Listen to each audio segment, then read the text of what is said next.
Já, góðan daginn. Þetta er Þrándur hérna hjá Art Iceland. Í þessu vídeói þá ætla ég að sýna ykkur aðeins hvernig á að stofna nýjan notenda á Art Iceland vefnum, það er að segja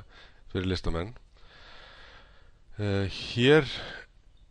hér er vefurinn eins og hann lítur út þegar maður kemur fyrst inn, articeland.is, og ég fer hérna í að stofna notenda og þá fæ ég upp þessa mynd hérna þar sem ég þarf að skrá inn upplýsingar, og fyrsta svæðið hérna skiptir mjög miklu máli því að þetta er í rauninni slóðin á þína eigin heimasíðu. Það er að segja, ég get alltaf sagt öllum frá því að vefurinn minn er á articeland.is skástrygg og svo eitthvað hérna sem er auðvelt að muna, og ég ætla til dæmis að nota núna orðið pensil, og það kemur hérna á skjáin að pensil er í lagi því að það er engin annar að nota þetta orð, og ég ætla nú örugglega að eyða þessu aftur þannig að einhver annar getur notað það. En hér slægi inn hérna nafnið, slæði þetta bara inn hérna, tölvupóstur, nota hérna þetta Gmail og lykilorð, og setja ég eitthvað hérna og ég þarf að staðfesta lykilorðið sem sama, og ég get sett hérna inn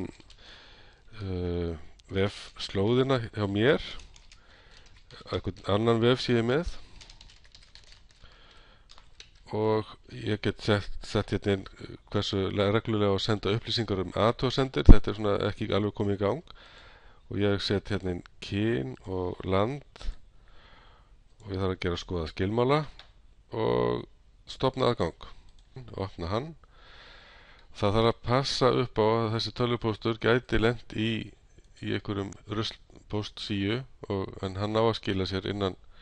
tiltölulega stutt tíma. Hér er svona stuttur texti, en hérna er sem sagt linkur á sem maður þarf að smella á til þess að virkja reikningin eða skráninguna, og það er gert svona, og þá kemur hérna Activation Success og linkur til þess að loka sinn til þess að tengjast, og núna get ég sem sagt skráð með tölvupóstinum Þrándur að Gmail, sama lykilorð og tengjast, og þá er ég komin inn í vefinn, inn í mína síðu á vefnum, og það eru hérna einhverjar upplýsingar. Hérna get ég búið til nýja síðu og þetta allt saman, en ég ætla að sýna hérna, ég ætla að breyta strax myndinni sem að fylgir, og þá fer ég með músina hérna yfir og þá kemur upp linkur, ég smelli á, og hérna þarf ég að velja mynd, og hún er, ég þarf að finna hana, ég hef sett hann einhverstaðar, hérna ætla ég að nota þessa mynd, og ég þarf að velja upload, þá er komið mynd. Takk fyrir í dag.